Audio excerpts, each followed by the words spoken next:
quelques instants. Voilà. Donc, vous êtes enregistré, non pas à votre insu, mais nous gardons une trace de cette conférence. Et si la séquence est excellente, nous envisagerons d'en faire un replay sur notre chaîne YouTube habituelle. Voilà, donc patientez quelques instants, nous accueillons les retardataires. On peut peut-être enlever tout de suite le « si elle est extraordinaire » parce qu'elle sera extraordinaire. Mais attendez, il faut que je garde un petit peu de pression sur le panel qui est là pour qu'il donne le meilleur. On est dans tous nos états. Mais vous avez raison, monsieur le préfet. Normalement, il n'y a pas de risque.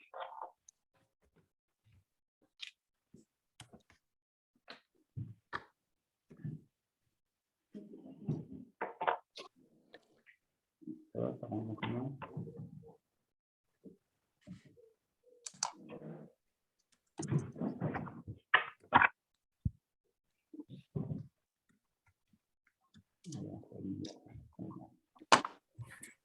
Encore une grosse minute et on lance les hostilités.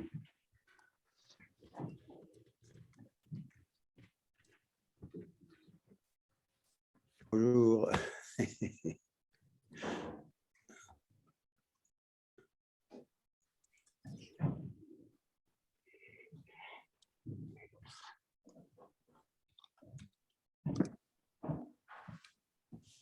Bien.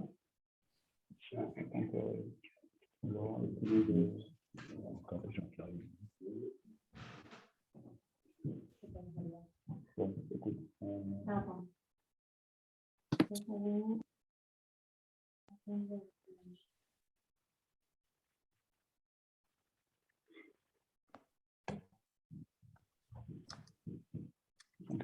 tu traduis en quelle langue? Non, je suis en ukrainien? Non.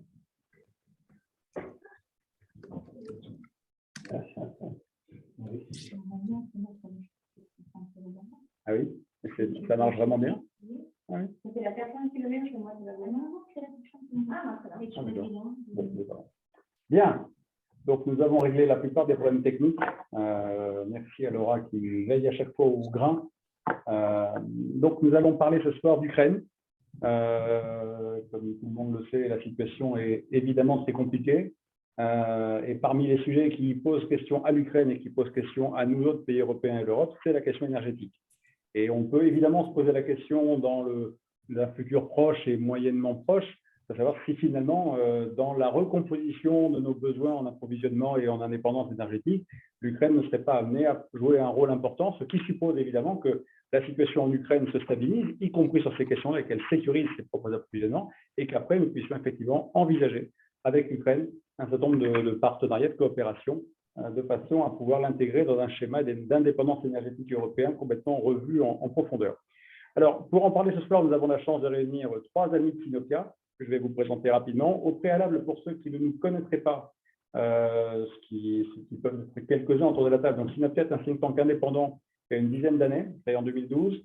Nos travaux portent sur la gouvernance en général, c'est-à-dire en fait, on s'intéresse aux problèmes non pas de manière partisane, mais on prend les sujets, bien sûr tout ce qui concerne la démocratie, l'État, les institutions, mais après on les décline aussi par grands secteurs d'activité, sécurité, énergie et autres. Et à chaque fois, on s'intéresse vraiment au fonctionnement, aux enjeux, aux problématiques et aux solutions qui peuvent être apportées pour améliorer la réalité. Et on voit bien que dans certains sujets, évidemment, entrer par la gouvernance, ça fait sens. Et en complément de ces travaux sur la gouvernance qu'on mène de manière assez large, on a deux piliers ou deux sources d'inspiration et de réflexion complémentaires, que sont d'une part les relations internationales, parce que ce qui se passe à l'étranger, ailleurs, évidemment, a forcément une action, une interaction très directe sur nous quand on parle de souveraineté française. Si on ne regarde pas ce qui se passe ailleurs, ça ne veut pas dire grand-chose. Et en complément de ça, on essaye d'avoir un petit peu de réflexion prospective, ce qu'on fait finalement ce soir avec vous, au travers de cette réflexion sur l'avenir de notre indépendance énergétique. Donc ça, c'est pour présenter un petit peu le décor de Sinopia. Et en complément de cette réflexion et de cette veille internationale, on a eu l'occasion d'aller en 2016 à Kiev, en fin d'année, avec une petite délégation composée de magistrats spécialisés en énergie, diplomates et universitaires à l'invitation du gouvernement ukrainien. Et nous avions eu la chance de passer 4 jours à Kiev.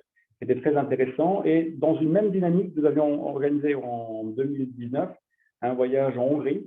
Nous avons passé là aussi 4 jours. Et à chaque fois, sur ces 2 voyages, on a posé un certain nombre de questions et rencontré toute une série d'acteurs de premier plan sur les questions, bien sûr, gouvernance, au sens politique européenne, mais également sur les enjeux sécuritaires, sur les enjeux énergétiques. Dans le cas en particulier de la Hongrie, on avait regardé d'assez près la question nucléaire, parce qu'on avait été reçu par l'ensemble des patrons et responsables du programme nucléaire hongrois.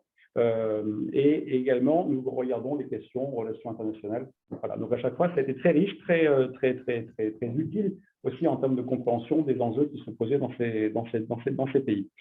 Voilà, j'en reviens à notre sujet. En effet, le sujet est plus que d'actualité. Et donc, comme on le voit, les lignes bougent très vite. La Russie a pris des positions qui accélèrent finalement l'arrêt des fournisseurs de gaz à la France. Dans le même temps, il y a des coopérations qui ont l'air de se renforcer avec la Chine. On voit bien qu'on est tous dans une situation où il faut vraiment préparer plus que ça, préparer l'avenir. Et donc, comme je le disais, la situation en Ukraine nous amène peut-être à non seulement avoir besoin de repenser notre mode de relation avec l'Ukraine sur ces questions-là, mais peut-être aussi d'imaginer un schéma qui peut être un schéma gagnant-gagnant pour demain et pour après-demain. Alors, pour en parler, ce soir, nous avons la chance d'avoir 3 amis brillants, éminents, qui connaissent tous bien les sujets énergétiques. Le premier, au milieu, Jérôme Ferrier. Donc, Jérôme Ferrier, vous le connaissez pour beaucoup d'entre nous, et qui a été le président de l'Union internationale de l'industrie du gaz. Il continue à occuper des fonctions donc, dans cette grande maison. Et il a toute une carrière de gazier dans une grande maison qui s'appelle Total, on peut le dire, ça n'est pas secret pour personne. Et on se connaît avec Jérôme depuis une dizaine d'années. Et Jérôme fait partie des piliers de Sinopia et des grands animateurs de nos réflexions sur le thème de l'énergie. Nous avons à sa gauche, ce qui politiquement n'a rien à voir, Xavier Marchal. Xavier Marchal, qui était un ancien dirigeant de Naval Group, un ingénieur général de l'armement, qui lui aussi a fait toute une carrière assez exceptionnelle au sein d'une maison qu'il a bien contribué à transformer, et puis qui est allé se promener en Inde à une certaine époque de sa vie pour voir comment on pouvait accompagner la vente de nos sous-marins dans ce grand pays complexe. Et le troisième, qui est un membre plus récent de Sinopia, est pour le coup à ma gauche, donc encore aucun message politique, s'appelle Thierry Wabinet, qui nous vient de Suisse, qui nous a rejoint depuis un certain temps. Et Thierry, en fait, qui connaît bien le monde de l'énergie et des énergies renouvelables en particulier, a créé une entreprise qui s'appelle Wise Energy, dont il est un fondateur et administrateur aujourd'hui, et qui fait entre autres, qui est fournisseur de services qui ont vocation à déployer les projets d'énergie non renouvelable, des projets hydrogène en France, j'imagine en Europe. Voilà, vous pourrez nous en dire un petit peu plus quand vous aurez la parole. Donc, pour lancer la conversation de ce soir, on va faire un premier round avec d'abord notre ami Jérôme Ferrier qui va nous parler de gaz. Ensuite, nous interviendrons sur le sujet du nucléaire avec Jérôme Ferrier, et enfin Xavier Marchal, et enfin Thierry Wabinet nous entretiendra. C'est l'ancien président de l'Association internationale du gaz, avec qui je travaille. Et quelqu'un devrait couper son micro. Voilà, c'est bon. Voilà, merci. Sinon, on était plusieurs sur la ligne. Voilà, mon cher Jérôme, je vais y arriver ce soir. Vous avez la parole. Merci Alexandre. Bonsoir à tous. Non, peut-être avant de mettre ce slide, quelques mots introductifs pour dire que dès 2021, la Commission européenne a lancé le concept d'autonomie stratégique européenne en matière d'énergie, avec comme finalité de s'affranchir progressivement ou de réduire en tout cas significativement sa dépendance à l'égard de la Russie sur les 3 composantes de l'énergie fossile que sont le charbon, le pétrole et le gaz. Évidemment, dès l'invasion de l'Ukraine en février, la Commission européenne a revu sa copie et a publié ce qu'elle appelle le Repower EU, avec comme objectif cette fois-ci de s'affranchir le plus rapidement possible des approvisionnements de l'ensemble de ces énergies. Lorsque l'on a dit ça, il faut évidemment regarder ce qui se passe en Ukraine, qui est souvent vu dans nos consciences européennes comme un pays de transit pour les quantités de gaz russe qui approvisionnent l'ensemble des pays de l'Union européenne, en oubliant que c'est un grand pays en termes d'énergie, qui d'abord a une matrice énergétique équilibrée.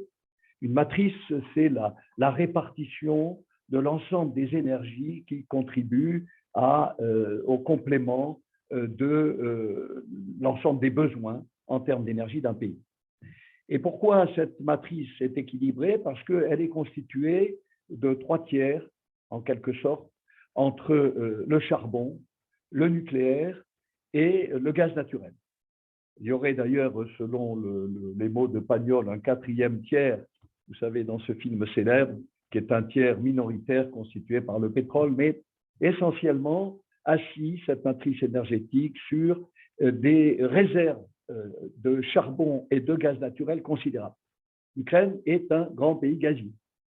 Et c'est un grand pays gazier qui produit aujourd'hui de l'ordre de 20 milliards de mètres cubes de gaz. Alors 20 milliards de mètres cubes de gaz, ça ne vous parle pas beaucoup, mais ça représente un peu moins de la moitié de la consommation française, et c'est à peu près l'équivalent de la production des Pays-Bas.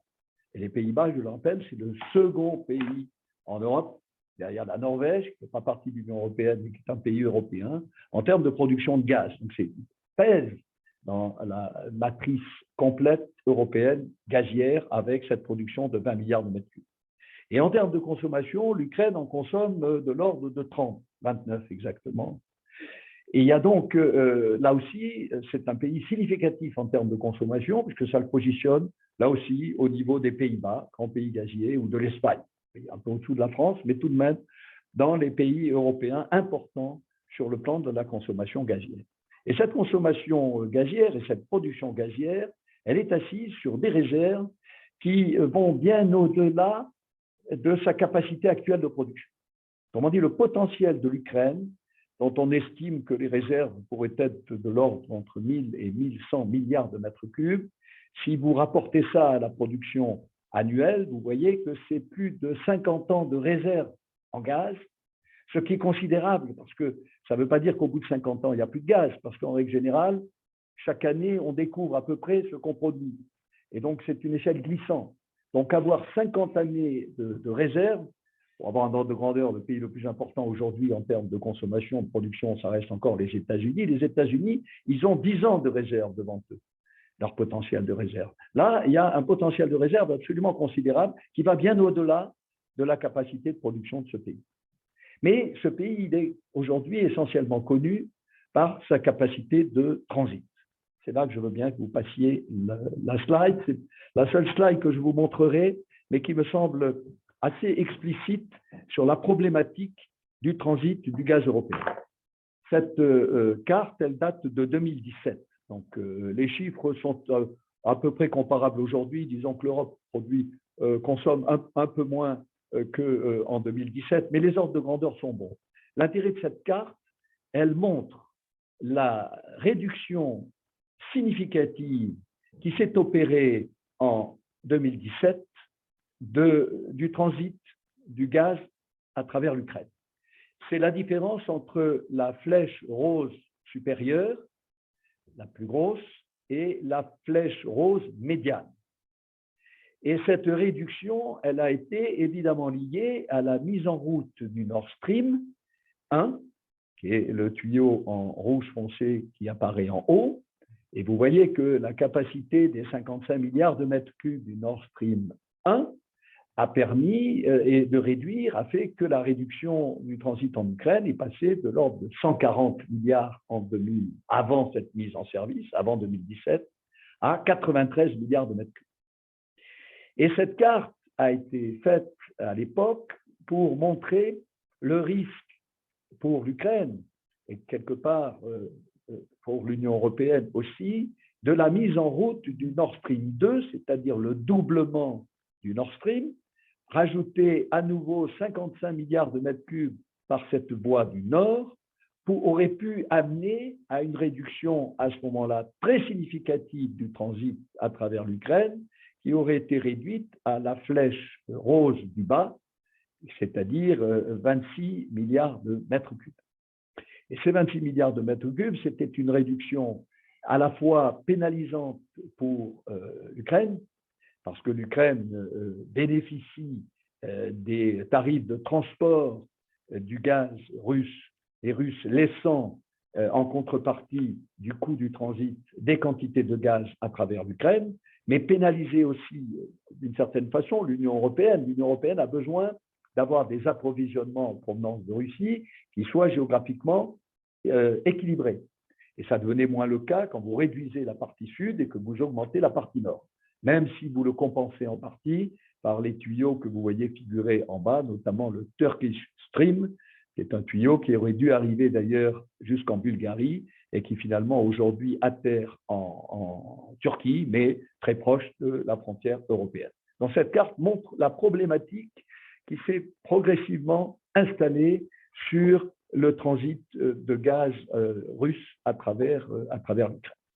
Alors l'Ukraine, elle a un autre avantage qui est peu connu, c'est qu'elle dispose de capacités de stockage de gaz, cette fois-ci, considérables.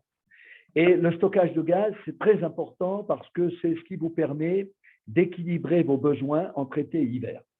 On en a parlé récemment lorsque le sujet du risque de rupture d'approvisionnement de la part de la Russie ou que les réductions d'approvisionnement à l'égard de la Russie, parce que la menace, elle n'était plus pour les quantités consommées aujourd'hui. On est en train de basculer en été et les consommations de gaz baissent de manière considérable en juillet et en août pour réaugmenter à l'approche de l'hiver. Et pour pouvoir vous permettre de satisfaire les besoins qui réaugmentent en hiver, vous avez besoin d'un stock tampon, d'un stockage de gaz qui sont répartis à travers l'Europe de manière pas forcément équilibrée. Il y a des pays qui sont mieux dotés. La France est très bien dotée en stockage, des capacités qui représentent à peu près un tiers de notre consommation. L'Allemagne est pas mal dotée. D'autres pays n'en ont pas du tout, et notamment les pays d'Europe centrale. Et par conséquent, pour eux, c'est absolument fondamental de pouvoir s'appuyer sur des pays riverains qui, par solidarité, sous réserve de l'avoir prévu à l'avance, soient en mesure de leur apporter en hiver le gaz dont ils ont besoin, que le seul transit, qui est un transit à flux continu, ne leur permet pas d'acquérir. Et là, l'Ukraine a véritablement une carte à jouer. Elle la joue d'ailleurs aujourd'hui. La Russie l'a jouée jusque, évidemment, en février 2022, parce que la Russie avait souscrit des capacités de stockage en Ukraine de façon de pouvoir équilibrer elle-même ses propres approvisionnements à l'égard de l'Europe. Il est toujours bien d'avoir un site de stockage le plus près possible des zones de consommation et non pas en amont, parce que si vous avez une difficulté sur le transit, sur une station de compression ou sur un gazoduc, eh bien, vous êtes content de pouvoir disposer d'un stock de sécurité qui va venir vous permettre de compenser le manque à gagner pendant ces périodes-là. Donc, vous voyez, l'Ukraine, c'est un pays important en termes de réserve.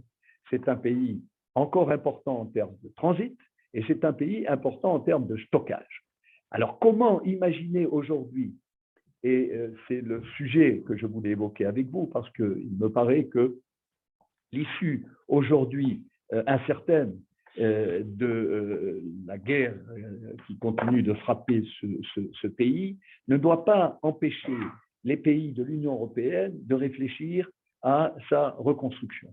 Comment va-t-on reconstruire les besoins énergétiques de l'Europe, de l'Union européenne, mais aussi de l'Ukraine, parce que l'Ukraine soit intégrée, quel que soit le rythme auquel l'Ukraine sera intégrée à l'Union européenne, il y aura un principe de solidarité qui a déjà fait d'ailleurs, dans des situations difficiles rencontrées en 2009 et en 2014, l'Union européenne a apporté en plein hiver en Ukraine du gaz en secours, l'Ukraine ayant été réduite dans ses approvisionnements de gaz russe. Cette solidarité a fonctionné, elle continuera de fonctionner. Et il faut donc que dès à présent, l'Union européenne, dont on voit que son objectif, c'est de s'affranchir le plus possible de gaz russe, notamment à partir de terminaux de regazéification, dont l'Europe est assez bien dépourvue, pour ceux en tout cas qui ont une façade maritime, sauf l'Allemagne. Vous savez que l'Allemagne a fait l'erreur quelque part de tarder à développer, elle aurait dû le faire depuis longtemps, plusieurs terminaux.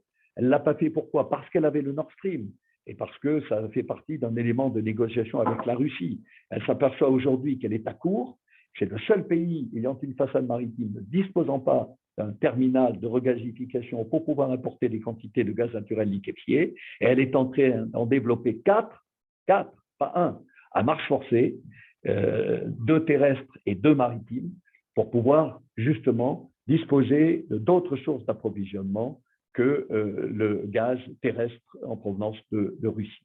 Donc, il faut que l'Union européenne s'interroge dès maintenant pour savoir comment, d'une part, l'Ukraine, parce qu'on l'aidera à développer ses réserves considérables de gaz. Une partie sont des gaz de schiste, une partie sont des gaz en mer. Ces gaz en mer sont dans des zones qui sont aujourd'hui des zones de conflit. Qu'en sera-t-il demain?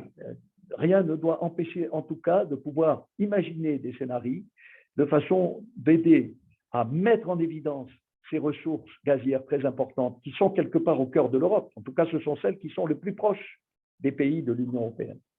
S'appuyer sur des capacités de stockage souterrain qui existent déjà, pas besoin d'être développées, elles existent celles-là, et imaginer quels seront les transits qui permettront à l'Ukraine de compléter ses approvisionnements.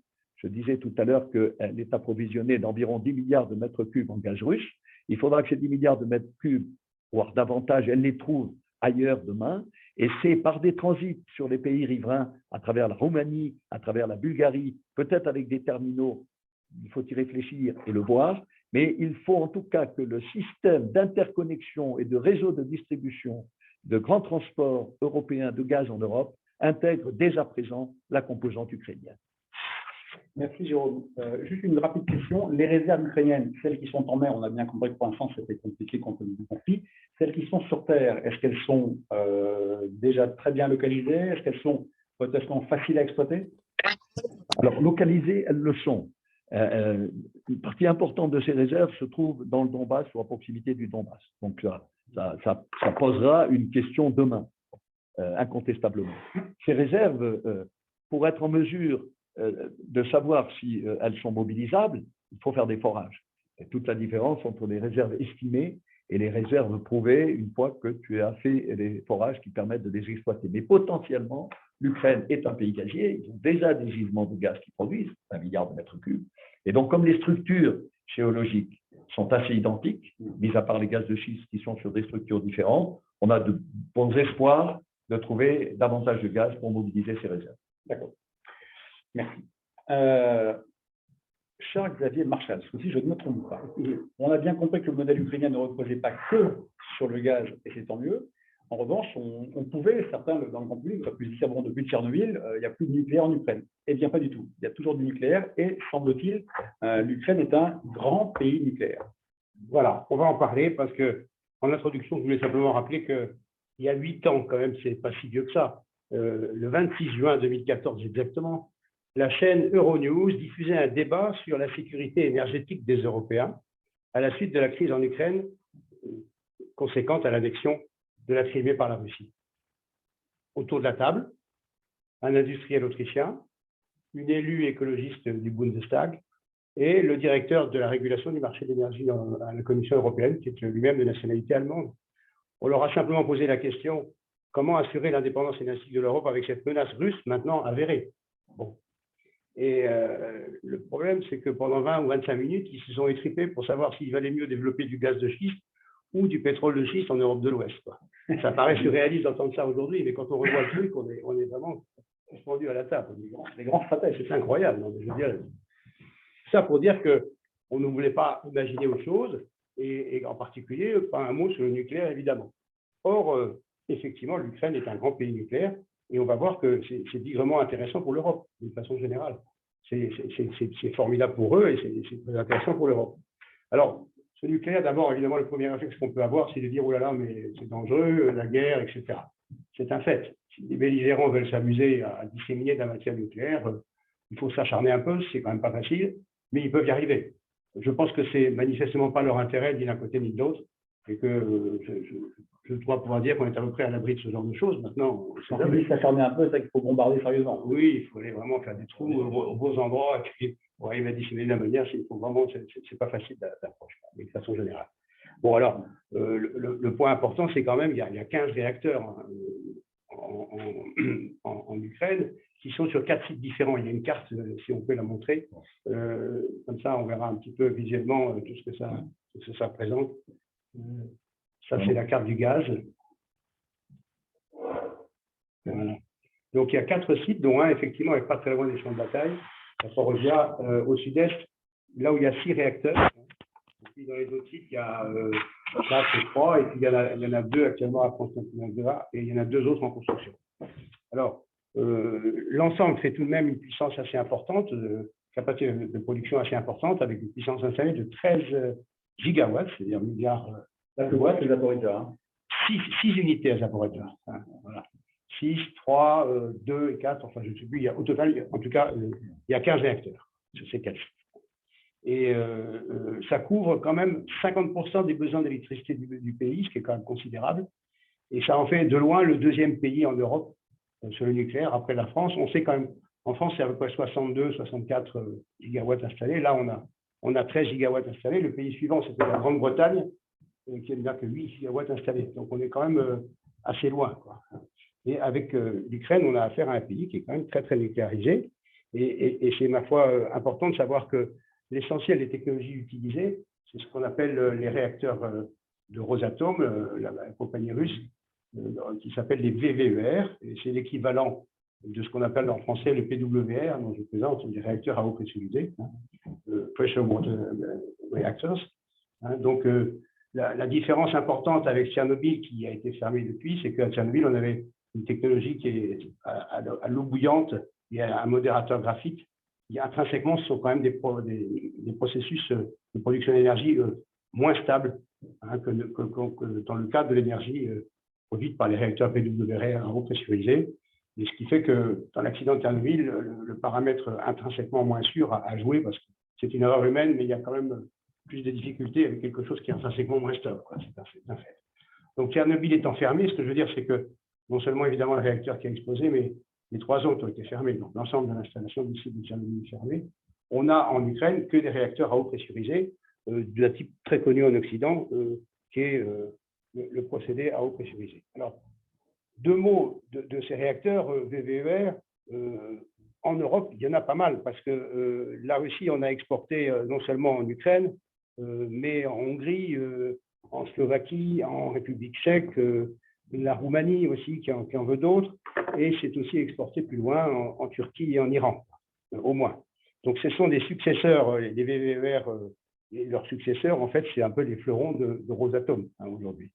Alors ce qui est intéressant, c'est que depuis les années 90, dans le contexte à la fois post-Tchernobyl et d'ouverture à l'Ouest, à la suite de la chute du mur de Berlin, les relations internationales ont évolué évidemment rapidement, favorablement, avec l'entrée en vigueur de conventions juridiquement contraignantes sur la sûreté nucléaire, y compris ce qui régit le cycle du combustible, la gestion des déchets. Donc tout le monde s'est parlé, de façon intelligente et de façon constructive, et pendant pendant au moins 2 décennies, je dirais, cette construction s'est faite avec, je dirais, des autorités de sûreté, une réglementation renforcée qui ont été mises en place dans tous les pays concernés. On a pu en être témoin, nous-mêmes à Sinokia, et Alexandre le rappelait tout à l'heure, dans la mission que nous avons faite à Budapest il y a 3 ans. On a été reçu par Paul Kovacs, qui était secrétaire d'État chargé des projets de réacteurs nucléaires, et qui nous a raconté tout le parcours qu'avait fait l'Organisation de l'énergie nucléaire en Hongrie pour satisfaire tous les critères qui ont été imposés un à un lors de l'entrée de la Hongrie dans l'Union européenne. Alors, ça se fait aussi par le biais de l'association européenne, du club européen de l'énergie nucléaire, qui est celui de Ratom, évidemment, qui est l'équivalent de la communauté du charbon et de l'acier, mais qui avait été créé pour l'énergie atomique et qui maintenant fait partie intégrante de l'Union européenne. Donc, ce qu'on peut voir, c'est qu'il y a une forte connaissance réciproque, qu'il y a aussi à côté de ça une coopération industrielle, que comme nous l'avait dit Paul Kovacs d'ailleurs, il y a pas mal de composants occidentaux qui sont maintenant introduits dans tous ces réacteurs, et que si j'ai bien compris des mécanismes de vente pour que la Russie elle-même puisse exporter un réacteur VVER, finalement, c'est souvent dans des pays qui n'ont pas leur propre autorité de sûreté, et donc les financeurs, les bailleurs de fonds, ont tendance à exiger, par précaution en quelque sorte, qu'il y ait un certain nombre de composants occidentaux qui soient déjà dans le contenu de cette offre. Donc, ce qu'on peut dire en résumé, c'est que la connaissance réciproque est bonne, et qu'il y ait déjà une bonne partie je dirais, de toutes ces installations qui sont compatibles de solutions qui existent actuellement dans l'industrie de l'ouest de l'Europe. Alors, aujourd'hui, on peut dire qu'il y a une expression qui dit qu'il y a même 1 giga-euro de composantes d'Europe de l'Ouest dans chacun des réacteurs offerts par Rosatom. Donc, c'est tellement vrai aussi que cette interpénétration qu'il faut savoir que les éléments combustibles qui vont à l'intérieur des réacteurs, le combustible, est maintenant acheté par l'Ukraine à Westinghouse, dont l'usine est située en Suède, fabrique tout ce qui est nécessaire. Donc, vous voyez que ce n'est pas les barrières qu'on peut imaginer entre deux mondes différents, ce sont deux mondes qui se connaissent assez bien finalement. Mais en termes de maintenance dans la durée, les Ukrainiens vont avoir besoin de Rosatom, ou on peut imaginer des schémas d'indépendance? Avec cette connaissance depuis 20 ans, je dirais que bon, moi, je n'ai pas de souhait particulier à faire sur le retrait de Rosatom en tant que tel, hein, mais s'il fallait s'en passer, il n'y a pas de difficulté de principe. Voilà, c'est évident. Donc, je pense que pour répondre à la question quelle place du nucléaire iranien dans l'indépendance énergétique de l'Europe, en conclusion, je dirais qu'on aura compris que ce nucléaire est un apport important à la communauté européenne de l'énergie atomique. Son entrée dans Euratom en ferait de loin le deuxième pays européen dans ce domaine, même avant le retrait récent de la Grande-Bretagne. Ce sera un appui fort pour développer ensemble des unités du futur, tout en solidifiant encore les garanties collectives de sûreté et de maîtrise du cycle de combustible, tous deux indispensables, puisque l'on doit désormais s'appuyer plus sur cette source d'énergie vitale pour l'Europe. Donc, c'est vraiment très, très positif. Bon, merci pour cette nouvelle encourageante. En tout cas, de la filière qui va vraiment venir au soutien de ce projet autour de cet enjeu de souveraineté énergétique. Alors, je me tourne maintenant vers Thierry Wabinet, donc, qui est l'expert des énergies renouvelables et de l'hydrogène. Mais j'ai envie de vous poser une question spontanée. En quoi, finalement, les ENR et en quoi peut-être l'hydrogène et dans quelle échéance peuvent-ils jouer un rôle important au soutien de cette quête en fait d'indépendance énergétique, à la fois pour permettre à l'Ukraine d'aller vers un modèle plus stabilisé et plus indépendant, et en même temps peut à un moment donné bénéficier à l'Union européenne. Et accessoirement, combien ça coûte? Je n'ai pas le GTP noté avec moi. Voilà. Alors, l'hydrogène, c'est un moyen effectivement de stocker de l'énergie à partir des énergies renouvelables et stocker de cette énergie dans du gaz, donc avec du gaz naturel. Donc aujourd'hui, dans les conduites GRT gaz, on a un taux de dilution de 6%. Jérôme me disait qu'on envisageait 25% de taux de dilution de gaz dans les conduites. Donc c'est un potentiel de stockage très important. Donc ce gaz, cet hydrogène peut être généré par de l'énergie électrique, par électrolyse, donc avec du solaire, avec de l'éolien ou de l'hydraulique. Alors en Ukraine, l'hydraulique, donc il y a plusieurs barrages hydrauliques qui sont arrêtés suite à l'invasion de la Russie en Ukraine, et il reste 4 barrages qui permettent le stockage. C'est du turbinage, ce qu'on appelle le pompage-turbinage, qui permet, avec de l'excédent d'électricité, de restocker de l'énergie sous forme de gravité. Et donc, il y a 4 dispositifs qui permettent effectivement ce stockage par turbinage. Et ça permet de réguler le réseau. Donc, pour revenir aux énergies renouvelables que sont l'éolien et le solaire, aujourd'hui, le solaire, il y a un petit développement de solaire en Ukraine, il y a un petit développement d'éolien en Ukraine. Quand on regarde la surface agricole de l'Ukraine, qui représente à peu près 220 000 km², et avec une très faible densité de population, moins de 4 millions d'habitants pour ces 220 000 km², donc on se retrouve avec un potentiel très intéressant pour développer de l'éolien qui permet de convertir cette électricité en hydrogène, donc en stockant cette énergie, et ça contribue aussi à niveler la variation des énergies renouvelables qui sont le soleil, totalement, il y a le jour et la nuit, et l'éolien qui est beaucoup plus lié au cycle météorologique, donc une forte capacité en hiver, donc où il y a une forte consommation, et puis une capacité de production beaucoup plus faible l'été, donc où là, on a effectivement beaucoup moins de consommation. Donc, voilà ce que l'on peut dire. Donc, au niveau des coûts, on va peut-être commencer. Alors, je vais peut-être expliquer ce que c'est que l'électrolyse, le principe de l'électrolyse. Voilà. Donc, l'hydrogène vert, il faut le fabriquer effectivement par l'électrolyse de l'eau avec. Donc, c'est tout simple, il faut de l'eau, un additif dans l'eau pour rendre l'eau conductrice, parce que l'eau, au départ, n'est pas conductrice du tout. L'eau pure est un isolant. Donc, si on y ajoute effectivement un peu d'acide, ça devient conducteur. Et là, on peut séparer les deux composantes de l'eau, qui sont l'hydrogène et l'oxygène. Et là, on produit cet hydrogène, qui peut être utilisé dans le secteur du transport, dans le secteur de l'énergie, donc la production d'électricité, et puis surtout dans l'industrie. Donc, le pouvoir calorifique supérieur de l'hydrogène, c'est 39 kWh. Alors, le kilo, ou 5 kWh par normal mètre cube. Alors, normal mètre cube, c'est pression 1 atmosphère et température 0 degré.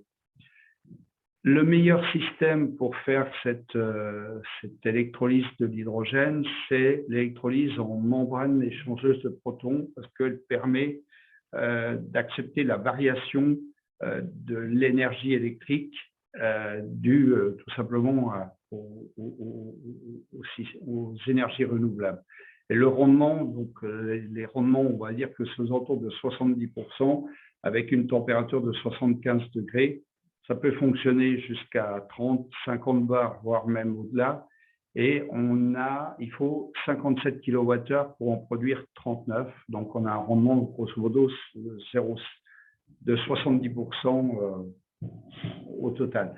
Donc, c'est un bon rendement. Il ne faut pas croire, parce que tout ce qui nous entoure, ça a des rendements beaucoup plus faibles. Il n'y a que le moteur électrique qui a un rendement de 98%, ou une turbine pour la production d'énergie, une turbine hydraulique, où on a un rendement qui est aux alentours de 75 à 80%. Si on va dans le nucléaire, je ne vais pas me faire des ennemis, ce n'est pas ça du tout.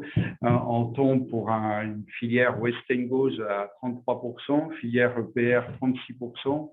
Donc, on est dans des rendements qui sont beaucoup plus faibles, sachant qu'un moteur thermique, on est plus dans un rendement de 20%. Donc, quand on parle de 70% de rendement, c'est pas mal.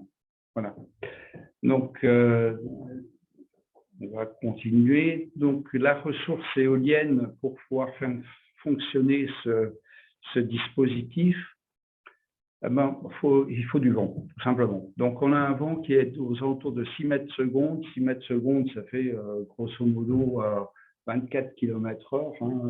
Grosso modo, 24 km/h à 100 mètres du sol. Donc, on va dire que c'est au milieu de l'éolienne. Ça correspond à un vent qui est légèrement plus faible que celui qu'on rencontre dans l'est de la France, dans le grand est de la France, à l'ouest des Vosges. Parce que l'autre côté des Vosges, on n'a plus de vent, donc en Alsace, pas de vent. Donc, on est sur quelque chose d'assez dégagé, des grandes plaines, donc qui permet une exploitation relativement facile. Alors, l'Ukraine, c'est 75 000 carrés de surface pour 42 millions d'habitants, en enlevant le Donbass. Ça fait une densité de 75 habitants par kilomètre carré. La France, on est pratiquement à 100 habitants par kilomètre carré. Comment? Et la surface agricole, donc, qui permettrait de faire de l'éolien, il y a 229 000 km² pour être précis, pour un peu moins de 4 millions d'habitants. Donc, on est dans des zones qui sont extrêmement peu peuplées, ce qui permet une plus grande acceptabilité des projets. Le problème que l'on a dans ce pays qui vient effectivement d'une administration soviétique, donc avec les kolkhozes et grandes coopératives, on a un problème d'identification du foncier. Bon, alors après, le foncier s'est un peu distribué pendant ces 30 dernières années suite à la chute de l'Union soviétique. Et on se retrouve à peu près avec 16 000 exploitations qui ont une superficie moyenne de 1300 hectares. Puis après, des petites exploitations. Alors, ces grosses exploitations, elles sont surtout destinées à la fourniture de céréales pour l'exportation. Alors, en contrepartie, pour l'approvisionnement du pays, donc de l'Ukraine, on a des petites exploitations, elles sont très nombreuses, il y a 42 000, et avec une surface moyenne de 80 hectares, ces petites exploitations qu'on connaissait en France il y a une trentaine d'années, grosso modo. Et si on occupe 0,5% de la surface agricole, donc 0,5% de 230 000 km², on aurait une ressource éolienne de 28 400 mégawatts, donc c'est 28 gigawatts en parlant, en faisant le comparatif avec les 15 gigawatts du nucléaire tout à l'heure. Oui. Alors, je savais que ça allait susciter une remarque. Alors, les 0,5, donc ça ne veut pas dire qu'on va occuper 0,5% de la surface, parce que c'est 0,5% de la surface qui est située entre les éoliennes, sachant qu'une éolienne, ça occupe, c'est une éolienne tous les 25 hectares, et sur ces 25 hectares, on va occuper 2500 mètres carrés qui sont liés à la zone d'implantation de l'éolienne. Donc, c'est grosso modo 1% de la surface des 0,5%. Donc, ça fait pas beaucoup. On ne perturbe pas la production agricole, mais on diversifie. Pour garder ça aussi du point de vue du monde agricole, du monde local, on diversifie aussi les ressources du monde agricole par la location de ces terrains. Donc, la puissance de production de l'Ukraine par rapport à ces chiffres, c'est 51 gigawatts de production, donc toutes filières confondues, que ce soit les ENR qui sont en émergence.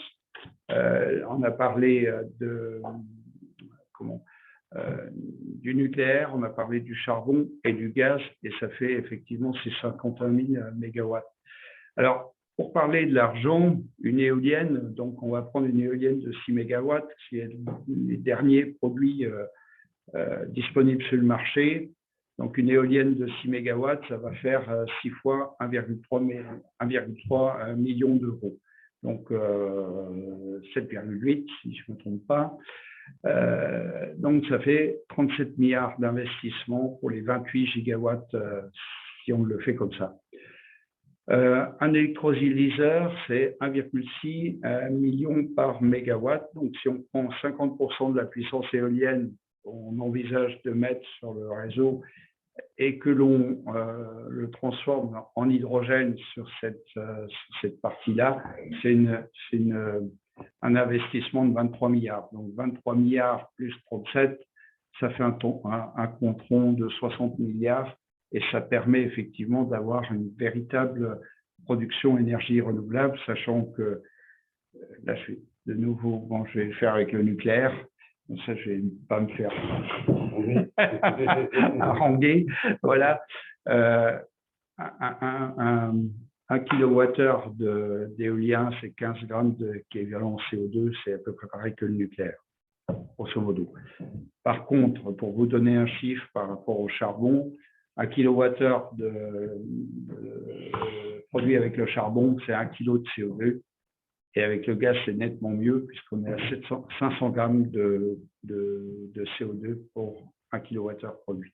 Donc, en produisant effectivement de l'hydrogène, on va contribuer à réduire aussi l'impact CO2 sur l'environnement.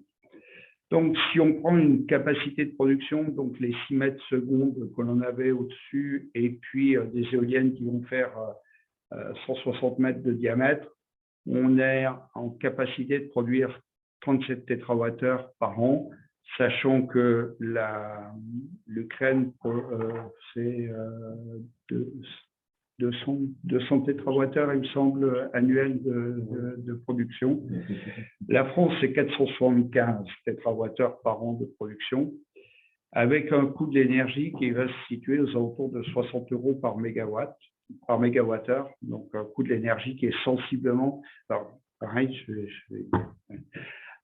c'est le coût de l'énergie le plus faible de toute nouvelle installation créée, toute filière confondue, de 60 € par mégawattheure. Et c'est très simple, construire une éolienne, c'est 6 mois, grosso modo, c'est 6 mois sans compter les diverses autorisations. Donc c'est une facilité d'accès à l'énergie en termes de délai, en termes de simplicité d'infrastructure. La seule condition, c'est le raccordement au réseau, que ce soit le raccordement au réseau sur un pipeline ou le raccordement au réseau sur un réseau électrique. Voilà. Donc, si on ramène ça en hydrogène vert, ça fait 650 000 tonnes d'hydrogène vert, comparé ça fait à peu près le tiers de ce que consomme ou produit l'Ukraine par an. Donc, c'est vraiment intéressant. Par contre, le coût de l'énergie, il va être beaucoup plus élevé. On va être aux alentours de 130 € le mégawattheure parce qu'il faut financer l'électrolyseur, il faut financer la production d'énergie électrique. Mais la contrepartie, c'est qu'on est neutre dans l'environnement. Et surtout, on est indépendant. On est indépendant du point de vue approvisionnement, ce qui est quand même très, très important pour un pays comme l'Ukraine actuellement, qui est sous perfusion. Il faut savoir que depuis le 24 février, l'Ukraine s'est déconnectée du réseau russe d'électricité et s'est reconnectée au réseau polonais, donc pour pouvoir subvenir à ses besoins. Et ce prix de l'énergie produite avec de l'hydrogène vert, qui est plus important que le prix actuel, et de quelle ordre? 2 fois. 2 fois, oui, à peu près. Et donc, derrière la question, c'est est-ce que les populations, toutes les filières de production sont prêtes à supporter le coût de cette augmentation qui n'est pas négligeable, quoi. Alors, tout dépend de ce qu'on fait de l'hydrogène vert.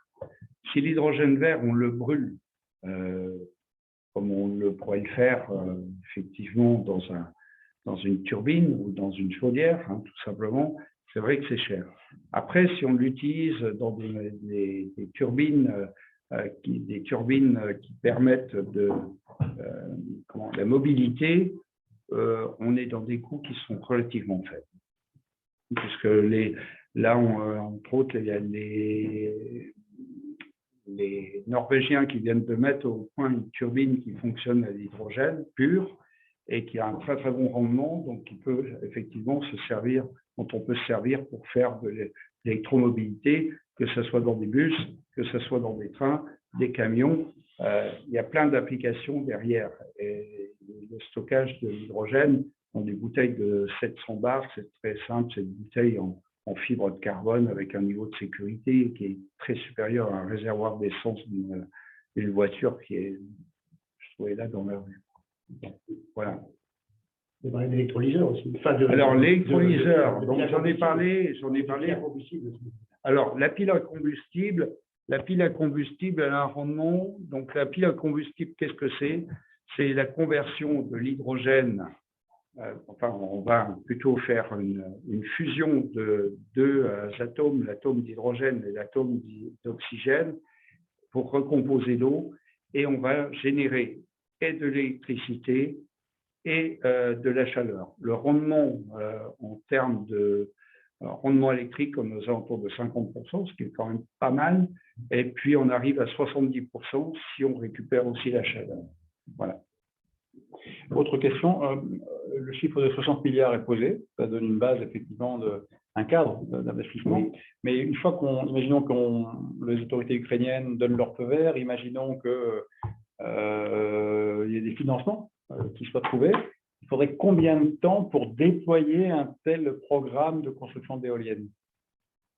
Alors, le plus compliqué, ça va être la maîtrise du foncier et les autorisations administratives. Je ne connais pas les autorisations administratives de la structure de ce pays. Je vais faire le parallèle avec la France. La France, on est entre 5 et 7 ans pour l'autorisation pour pouvoir construire. En Allemagne, on est plutôt entre 2 et 3 ans. En Suisse, on est plutôt à 10 à 12 ans. Voilà, plus le pays est à un niveau de vie élevé, plus c'est complexe de développer effectivement les énergies renouvelables. Bon, si tout se passe bien. Si tout se passe bien, on va dire, allez, 6 mois pour le foncier, 1 an pour l'étude de vent, puisqu'on va étudier le vent sur un cycle annuel. On va faire aussi une expertise environnementale sur un cycle biologique d'1 an aussi. Grosso modo, on peut se rapprocher d'un délai comme celui de l'Allemagne de 3 ans. Merci beaucoup. Je crois qu'il y a une question d'Olivier Appert qui est avec nous ce soir, que je salue et remercie. Oui, bonjour. Je voudrais… Bon, il se trouve que je connais bien l'Ukraine parce que j'ai été pendant 3 ans membre du conseil d'administration du réseau de transport d'électricité ukrainien. Et je voudrais apporter quelques précisions concernant d'abord le développement du renouvelable en Ukraine.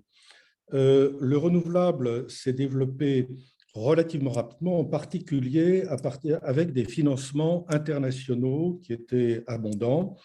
Mais ce développement de renouvelables s'est heurté et se heurte toujours à un problème d'équilibre du réseau. En effet, contrairement au cas de la France, le nucléaire ukrainien ne présente aucune flexibilité. Il y a très peu de steps, il y a très peu de réponses de la demande, en particulier la demande industrielle et encore moins la demande domestique. Et donc, ça a amené le réseau de transport d'électricité à faire du curtailment, c'est-à-dire à arrêter la production de façon autoritaire, la production des éoliennes quand on n'avait pas besoin de cette électricité. Et ça a amené Ukrenergo à se lancer dans des programmes d'investissement importants dans le domaine des batteries, notamment avec un financement français. Ceci étant, je doute que ces investissements soient réalisés dans le contexte actuel. Et dans ces conditions, alors je voudrais aussi indiquer que jamais je n'ai entendu parler de projets de développement d'hydrogène vert en Ukraine, et c'est en particulier parce que les problèmes liés à la sécurité du réseau sont beaucoup plus importants, beaucoup plus prioritaires. Dieu sait ce que ça va devenir dans les années à venir. Alors, un dernier point que je voulais souligner, il y a pendant 4 ans, où il y a eu un enjeu majeur sur lequel on a travaillé, était le raccordement du réseau électrique ukrainien au réseau européen.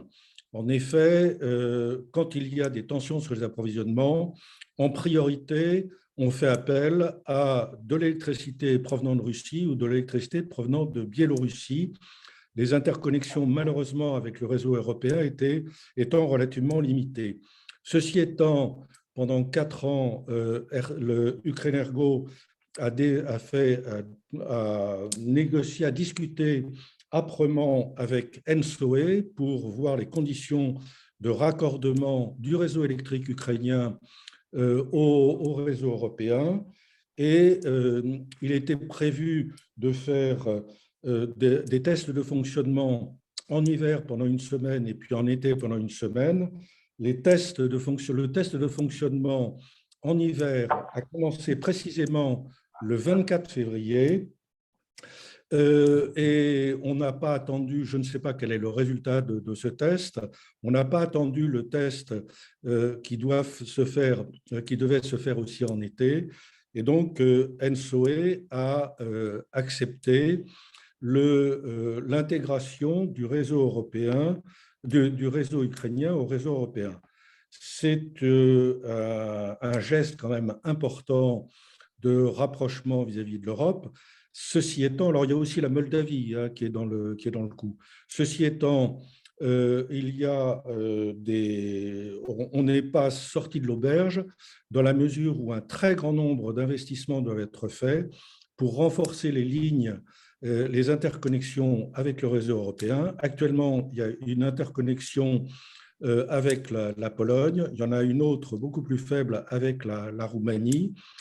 Pratiquement, c'est seul le nord-ouest de l'Ukraine, ce qu'on appelle Bushtin Island, qui est bien interconnecté avec le réseau européen, mais ça suppose quand même des investissements qui sont tout à fait considérables et qui me semblent tout à fait prioritaires par rapport au développement de l'hydrogène vert.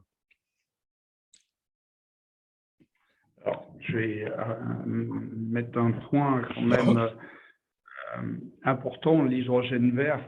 S'il y a surproduction effectivement de l'éolien, on peut écrêter cette surproduction en stockant, en faisant de l'hydrogène vert par la surproduction plutôt que d'arrêter, et ça permet effectivement de réutiliser le gaz après pour faire des régulations. Donc ça, c'est… Cela n'a aucune rentabilité économique et je vous renvoie à un rapport d'un groupe de travail que j'ai présidé à la Creux sur le sujet de l'hydrogène, Je vous renvoie aussi à une étude approfondie qui a été faite par l'Académie des technologies. Donc, dans les pays occidentaux où les renouvelables se développent de façon importante, effectivement, déjà, il n'y a pas de business model. Alors, en Ukraine, je vais dire, il y a quand même beaucoup d'investissements à faire avant de se lancer dans l'hydrogène vert. Moi, oui, je pense qu'il me semble que ce qui est intéressant dans ce qu'a nous a raconté Thierry tout à l'heure, c'est que ça donne un peu l'idée de ce que peut être une usine d'hydrogène pour des besoins qui ne sont pas forcément ceux de l'Ukraine en plus. Moi, je pense beaucoup à l'Allemagne, parce que l'Allemagne qui s'est fourvoyée dans une situation dans laquelle ils ont beaucoup de difficultés à sortir, et à partir du moment où on va vers des lendemains dans lesquels l'appel à l'électricité est tel qu'on n'arrivera jamais à suivre partout, je pense que l'hydrogène finira par faire sa place sur les véhicules, et que pour pouvoir le distribuer, il faut le produire. Et comme dans des pays comme l'Allemagne, on n'a pas les centrales nucléaires pour le produire, ben, on sera peut-être très content d'avoir des immensités ukrainiennes pour avoir des endroits où produire de l'hydrogène. Hein. Alors, on a parlé d'éoliennes, mais c'est aussi peut-être vrai pour des champs de photovoltaïque aussi. Hein.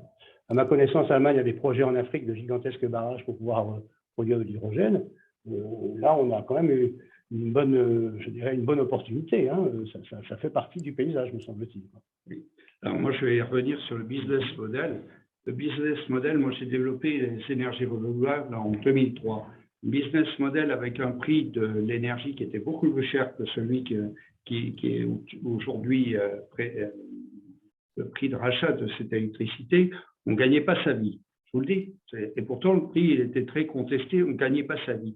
Toute nouvelle filière, elle a besoin effectivement d'un soutien, quel qu'il soit, que ce soit un tarif artificiel ou un soutien gouvernemental pour se développer. Aujourd'hui, avec 60 € par mégawattheure, du fait effectivement du développement technologique des éoliennes et de leur efficacité, tout comme les panneaux solaires, on arrive effectivement à une très bonne rentabilité et une très bonne efficacité. Il en est de même pour les batteries au lithium. Les batteries au lithium, il y a 10 ans, le business model, ce n'était pas possible. Aujourd'hui, on a des batteries au lithium, ça coûte 100 $ le kilowattheure. C'est pour ça qu'il y a une émergence de l'électromobilité dans tous les sens. C'est-à-dire qu'à partir du moment où on va développer quelque chose, les industriels vont s'engouffrer dans cette technologie et on va réduire par un effet de masse, de production de masse, les coûts de production et améliorer effectivement l'efficacité énergétique. Et je pense qu'il ne faut pas avoir ce qui était vrai il y a 10 ans, ça ne l'est plus forcément aujourd'hui, voilà, parce que les données sont différentes. Donc, le débat n'est pas totalement tranché. Jérôme, tu voulais compléter?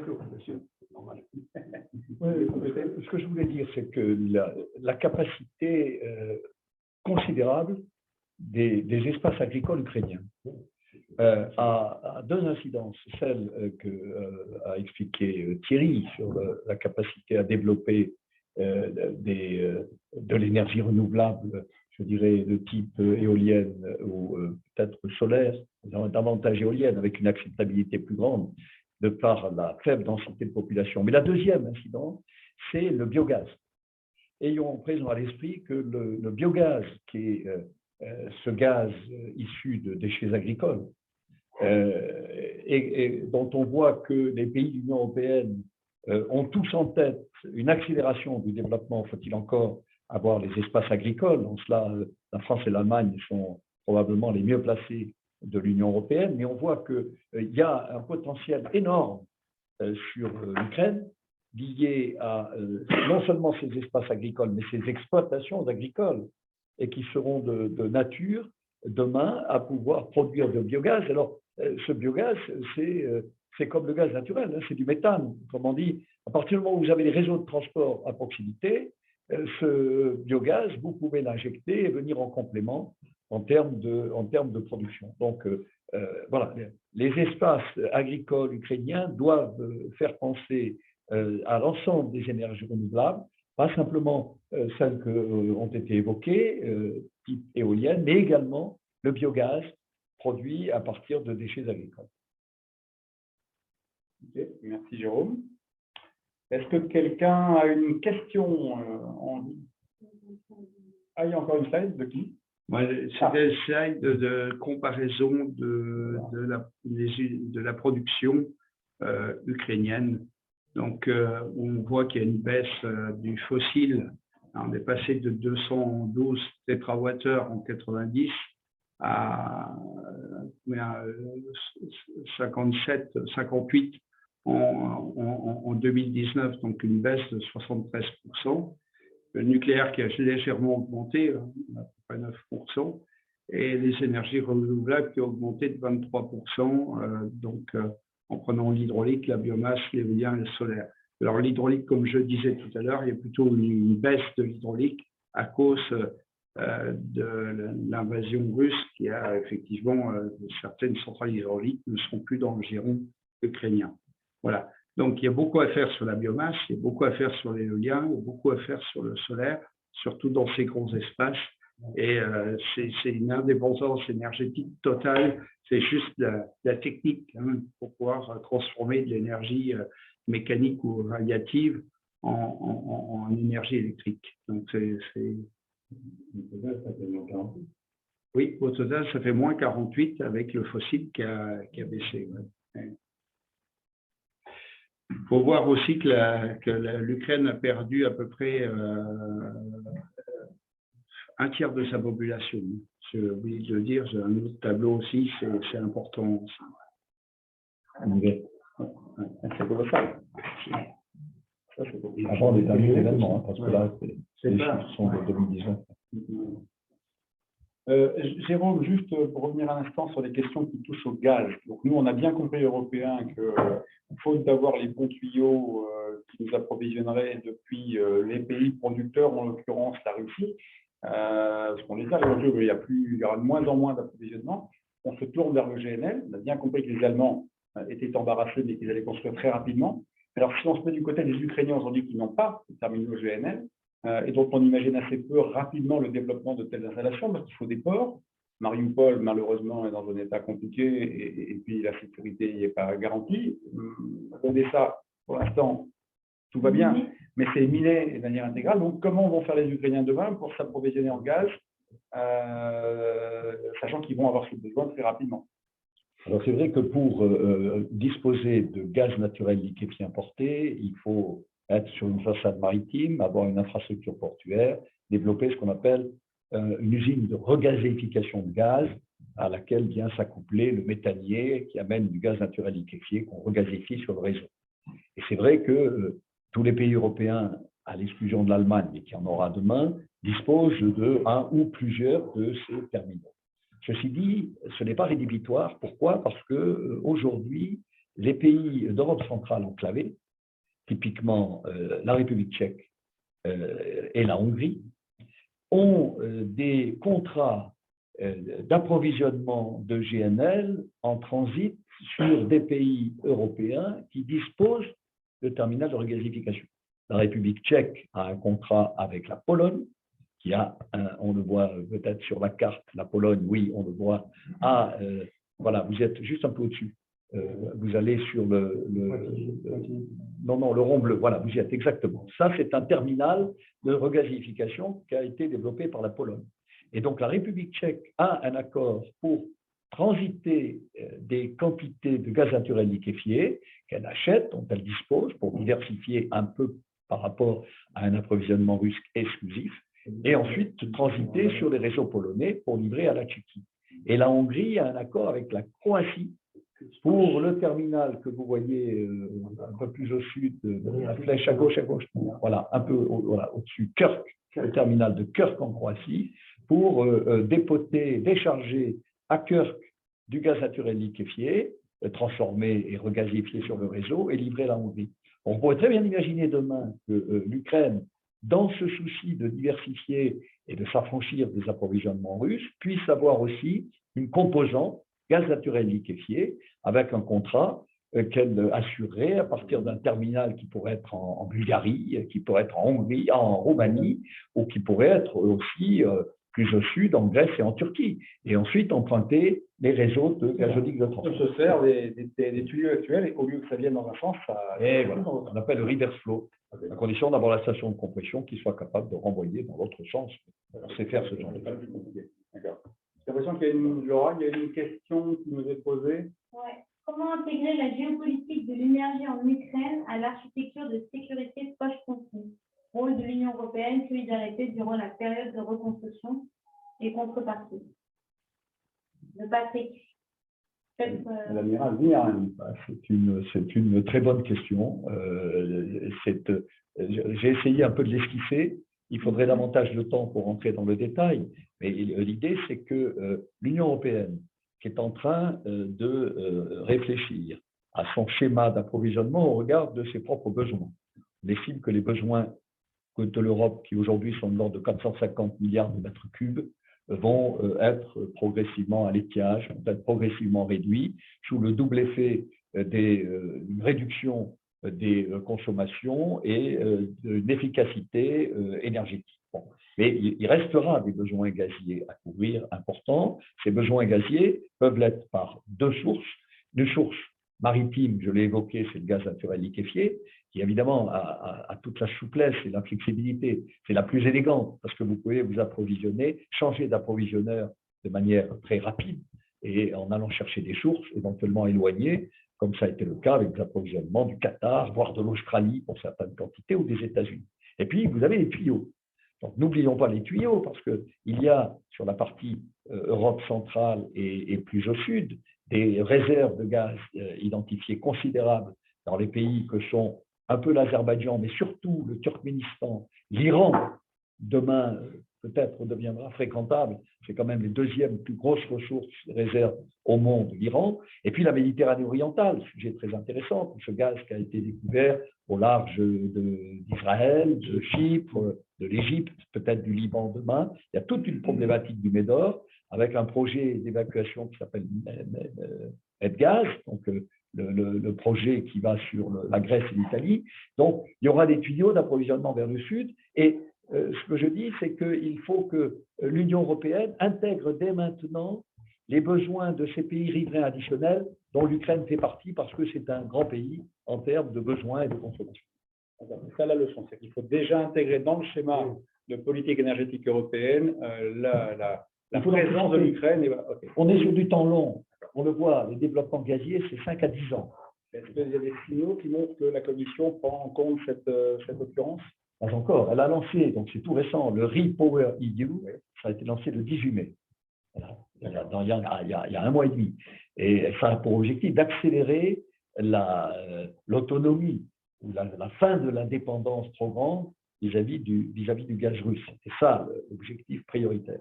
Donc, il faut que les choses se mettent en place. On n'est pas non plus dans l'urgence, parce qu'il va falloir sortir d'une crise ukrainienne dans laquelle on est rentré peut-être pour un certain temps. Mais on est douce. L'énergie, c'est sur du temps long. On est sur un temps beaucoup plus long que le temps politique. C'est ça qu'il faut avoir. On va peut-être donner la parole quelques instants à quelqu'un qui nous a rejoint, une amie de Sinopia que nous connaissons donc depuis 2016, puisque lorsque nous sommes allés à Kiev, nous avions été pris en charge et accueillis par Oksana Mendichuk, qui est là, qui est en France depuis maintenant quelques semaines, qui est en France pour, à la fois parce que les questions de sécurité en Ukraine ne sont pas toujours optimales en ce moment, et également parce qu'elle est sur le lien en matière de communication avec les équipes du président Zelensky. On a eu l'occasion de pas mal échanger avec Oksana ces derniers temps. Et donc, elle s'est jointe à nous parce que ces questions d'énergie étaient déjà au cœur de notre voyage de 2016. Donc, peut-être l'occasion, Oksana, de te donner l'occasion de rebondir sur ce que tu as dit ce soir, de voir comment tu perçois le regard qu'on porte sur évidemment, la nécessité d'intégrer l'Ukraine dans un schéma d'indépendance énergétique européen. Et puis, peut-être un point sur la situation actuelle très rapidement. Oui, Tu peux t'approcher peut-être. oui, premièrement, elle peut dire que c'est un regard très attentif et dont je suis très reconnaissante. Il faut reconnaître que Jérôme était le précurseur parce qu'on a parlé déjà de toutes ces problématiques en 2016, je crois, lors de notre première rencontre ici à Paris. Et Jérôme a parlé, il a signalé, il a même frappé à tous les clochers en disant que le problème de gaz, c'est le problème de sécurité de l'Europe. Je pense que pour être très courte, d'après tout ce que tu dis aujourd'hui, ça confirme encore une fois que peut-être l'aspect énergétique, c'est l'aspect pivot de tout ce qu'on nomme aujourd'hui le plan Marshall pour l'Ukraine. Je crois, parce que j'assiste beaucoup de discussions très différentes, problème énergétique, c'est le sang de l'économie.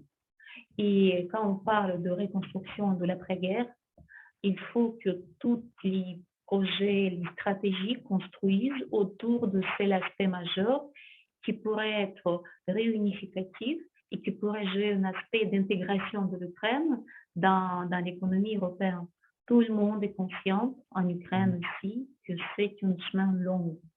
C'est vrai qu'on distingue aujourd'hui d'où l'aspect de l'intégration de l'Ukraine. Un aspect politique, et on a l'urgence pour cet aspect, mais c'est plutôt la question de reconnaître que l'Ukraine fait partie du monde européen, mais on est conscient aussi que c'est un chemin très long et l'énergie doit être un pivot de cette intégration.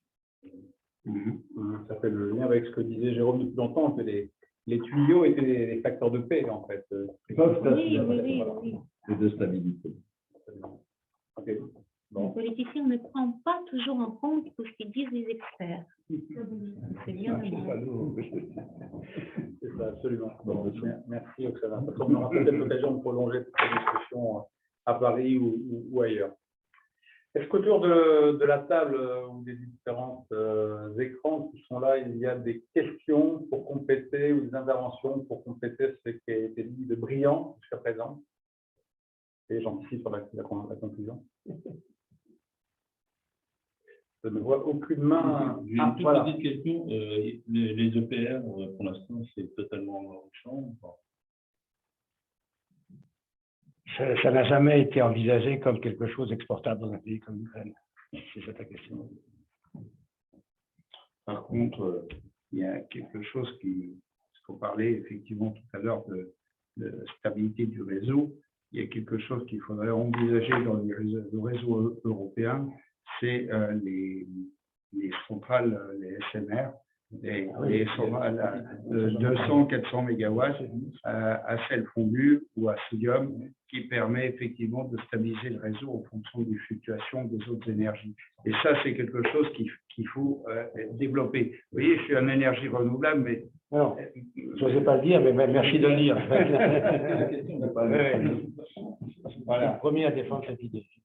Et je pense que c'est le meilleur mix énergétique, donc d'avoir une base qui est des énergies renouvelables et avoir un système de stabilisation du réseau avec les SMR parce que leur capacité d'excursion en puissance est extrêmement rapide, alors qu'une pilière ou légère, je suis désolé, faut le prévoir.